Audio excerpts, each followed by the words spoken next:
Hi, and welcome back to Inspired Alchemy with Lizzie. This is episode 58, and this is part 2. Episode 57 was The Witch and the Scientist. And so that was the intuitive part of you and the logical side. Today, we are going to be discussing the witch and the werewolf, so the primal side of you. And then we're going to figure out how those come into union, just like we did for the witch and the scientist. And then we're going to figure out how all three of them come together to create one cohesive part of yourself for alchemy. So the witch and the werewolf together, they show us the duality of alchemy, creation through control and chaos. In a previous episode, I kind of explained how the werewolf seemed to be a very important part of alchemy. I didn't really think about it before I did the episode and I started doing some research. But as the werewolf, and in some lore, when the werewolf stops resisting its change, the pain stops. The more it resists, the more it hurts. And so that primal side of us that we suffocate and we shove down, that part that's asking to be let free. And I'm not saying like we're going to go like crazy here, right? We're not going to go like rip heads off or anything like that. I'm talking about these as archetypes, right? These are also two parts that exist within every alchemist. The witch is deliberate, intentional, connected to cycles and ritual and nature. Well, the werewolf is also connected to nature, but that's how part of the union comes along here. And then the werewolf is wild, emotional, and driven by instinct and the pull of the moon. And so while the witch teaches us how to weave magic through awareness, through intuition, and the things that we've discussed, the werewolf reminds us to feel deeply, to shed, and transform without needing permission. Now, the balance between the two is very important. And again, we'll be mixing in the scientist here. But the balance between the witch and the werewolf, so you're kind of, this is going to sound weird, but the balance of control with chaos, because control kind of is an illusion, but the only words I can find for the moment. What does that mean in your personal alchemy? So this episode is dedicated to the alchemy of the wild and the wise and the moonlit ritual where the witch and the werewolf meet within you. And I might surprise you guys. I have to see how I feel about it as the episode goes on, but I actually did write something called The Witch and the Werewolf. And again, my writings are very personal to me. So if I don't release it now, which I have a feeling I will, but if I don't, I will release it in the future. I know we've talked a lot about the witch, but there is a part of us that we deny so much of. And it's the werewolf. And it leads us to, if we deny that part of ourselves, that primal, that raw primal aspect of who we are, it leads to stagnation. We tend to think that that part of ourselves is bad.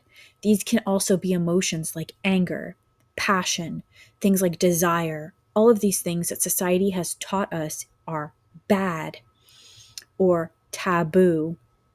These things within us, we have to learn how to flow with them instead of suppressing them. Because when we suppress these parts of ourselves, they end up blowing up.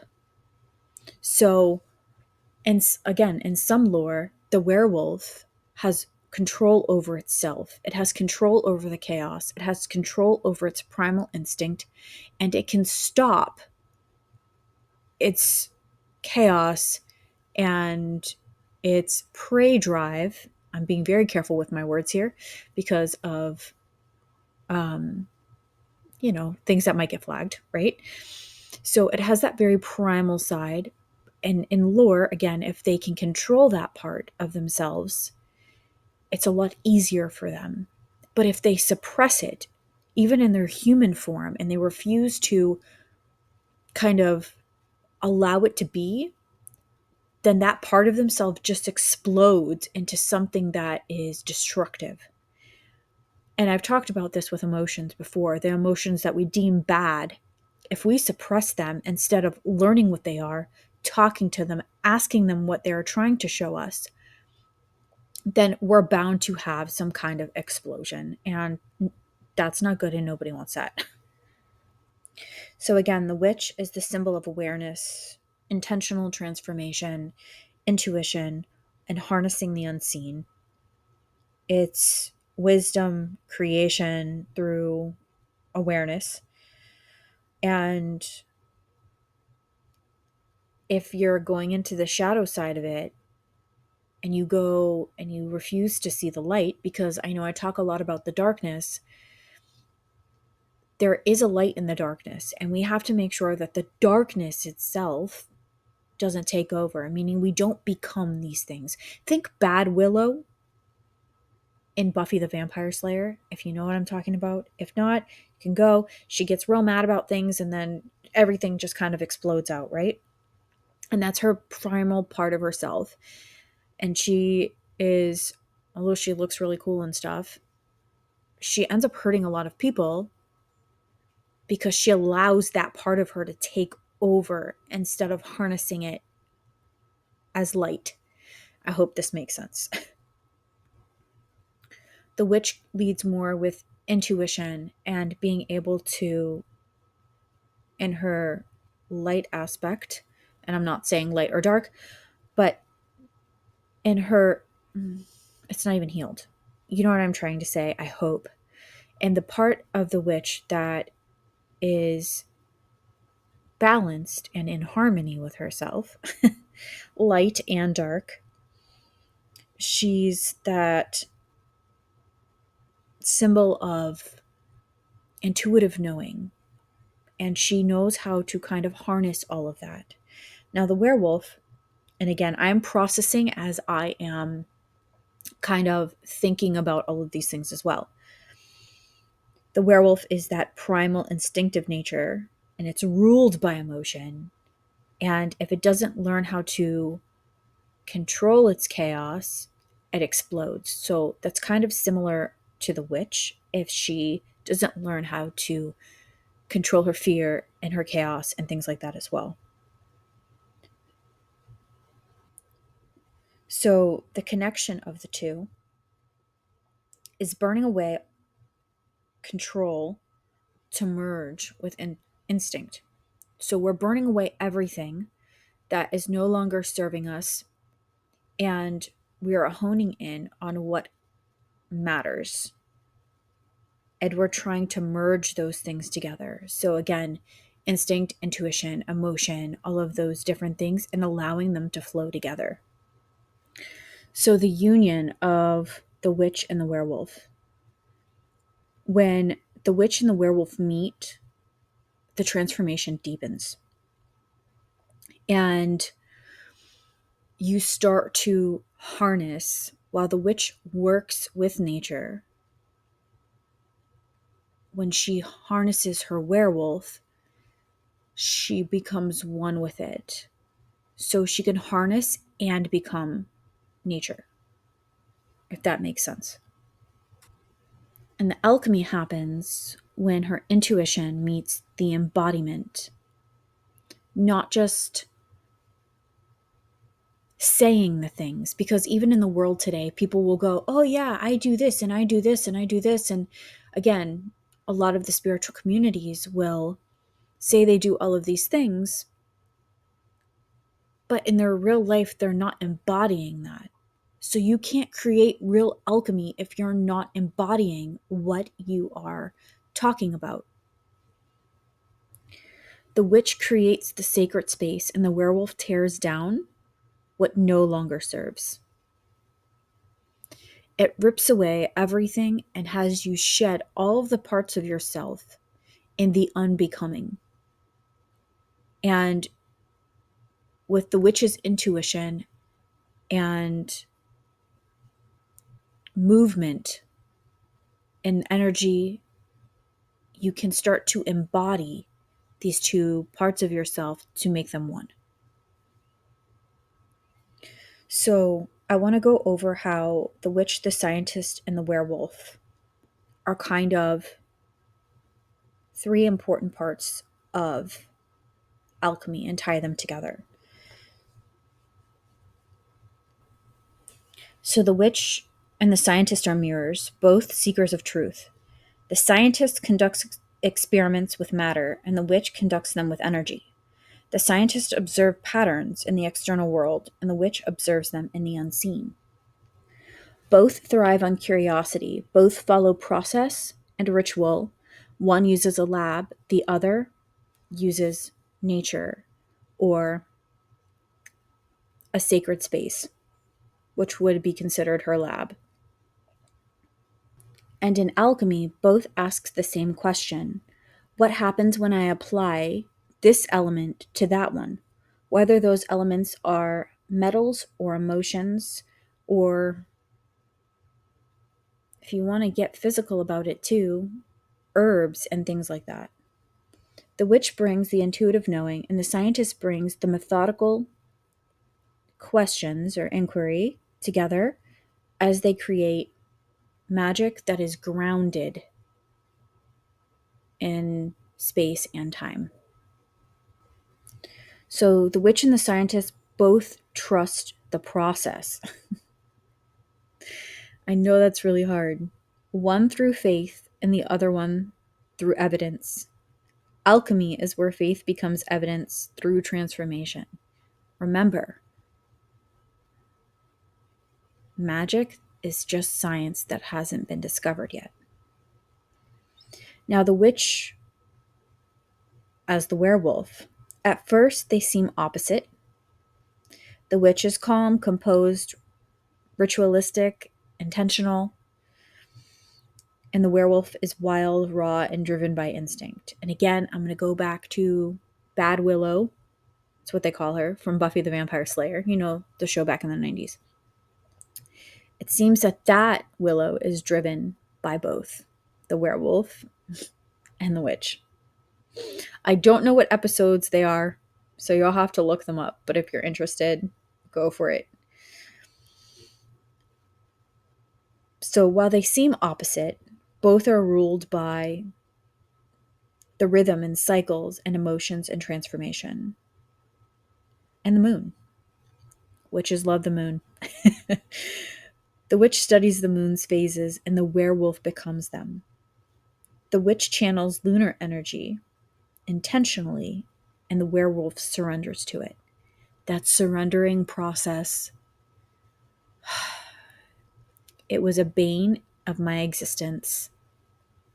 It wasn't until I started doing deep energy work and polyvagal work that I understood the actual term surrender. And I've explained this before. I was like, oh, but my intuition, oh, but this, oh, but that, I am surrendering. I wasn't, and I thought that I was. I allowed that primal side of me to take over and just allow whatever to flow out was going to flow out. Together, they teach the balance between control and surrender. The witch can't stay in total control. To transmute, she must allow chaos. I've become very comfortable with chaos. That wasn't always the case. The werewolf can't live only in chaos. It must evolve. And by doing that, by learning awarenesses, it will evolve.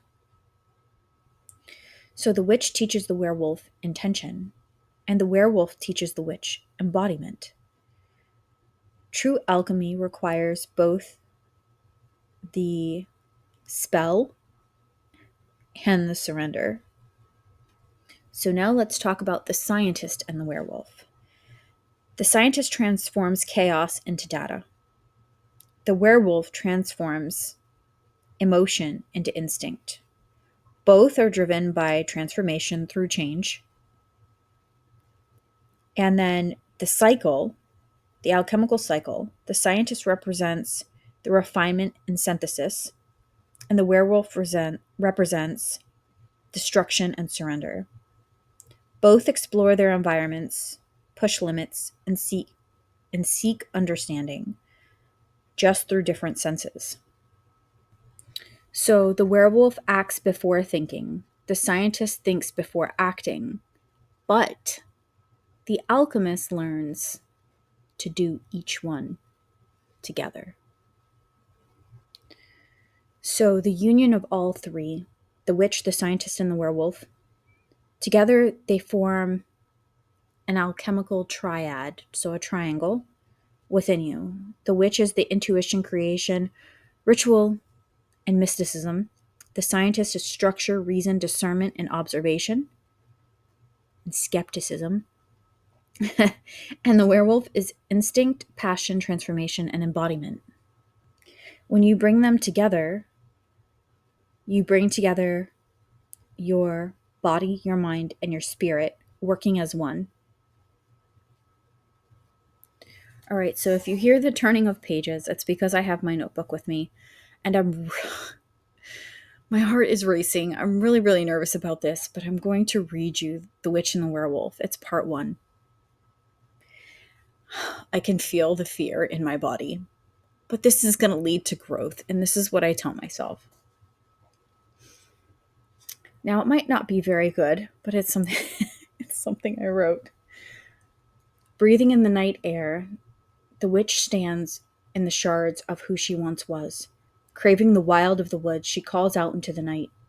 Her magic cannot be contained yet. It's too much to be released.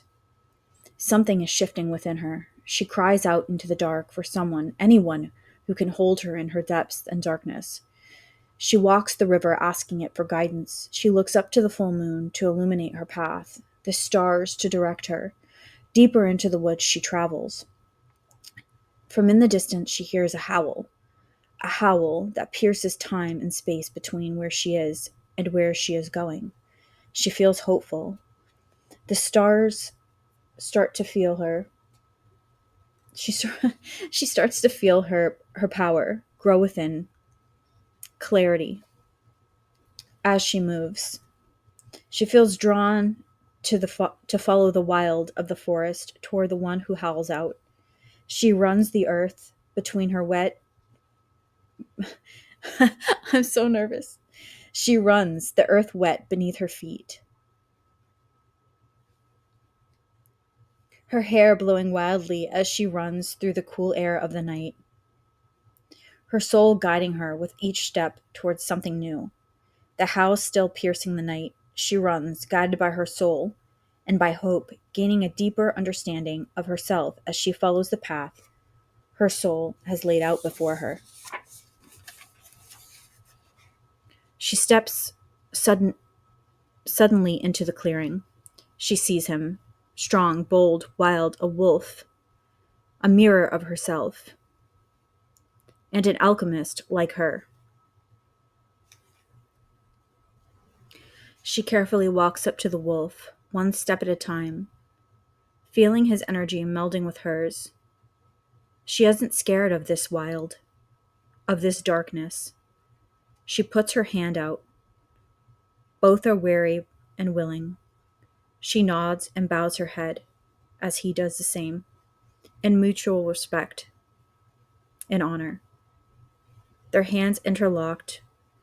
The moon looks down and smiles upon them, upon her creation. The witch and the werewolf. The wild darkness burning bright. Its alchemy in motion, a new hope. The merging of who you are and who you are becoming. The merging of your wild and of your intuition. So while that was messy for me to read, especially since my handwriting was messy, I know that I missed a couple of things in there. But that is the merging of the witch and the werewolf. The werewolf heart within you, asking you to listen and to surrender. Again, not in a crazy way, but just enough to know that you're still alive. I also kind of got tripped up on my words while I was reading, and this is very interesting. I kind of had a deja vu experience, and I was like, oh my God, this has happened before. And even though I felt it has happened before, I was even more nervous this time. So there's one more little thing I want to do before I kind of close this out, and it's a visualization. It's just a quick one. And it's under the moon of becoming. Imagine yourself standing in the moonlit clearing, kind of like the one that I mentioned in my writing. The forest hums with energy, primal, ancient, and alive. To one side stands the witch, cloaked in shadow, hands glowing with gentle light. To the other, the werewolf, powerful, breathing heavy, eyes gleaming silver. As the moonlight spills over you, they began to circle one another, not as enemies, but as reflections. As they merge, so do you, wise, wild, and whole. While this episode seemed a little bit more messy, because it's more of a newer concept for me, because I've always been the witch and the scientist, the witch and the werewolf is something really new for me. Discovering that primal side of me, that piece of me that's able to surrender to the wild. So I hope to do more of these as I learn and I grow myself into this part of who I am. So that can be scary in itself, a brand new part of me. Because again, society tells us that it's wrong to feel this part of us. But it's not, it's part of who we are. We are meant to be on this earth. We are meant to live with the earth. We are meant to run its grassy meadows and climb its trees and play in its rivers and look up at the stars from its dirt. We're supposed to smell the dirt and smell the rain and move with the cycles of the moon and seasons and all of that. And we have forgotten a lot of that. And so this was part 2, obviously, of the scientist and the witch and the werewolf. I hope that you guys got something out of it, out of either one of them. I want to thank you for being here. I want to thank you for spending your time with me. I don't take that lightly. Time is a precious resource that we cannot get back. And as always, I want to remind you, in a society that tells you that you are broken, that we are disconnected, and that we are divided, I want to remind you that you are not broken, you are not disconnected, and we are not divided. You are just unbecoming everything that you are not meant to be, and you are becoming everything you are meant to be. Thank you for being here with me. If you are here, you are an alchemist. I know things get heavy sometimes. Keep going. This is Inspired Perpetual Alchemy. Until next time, keep creating alchemy.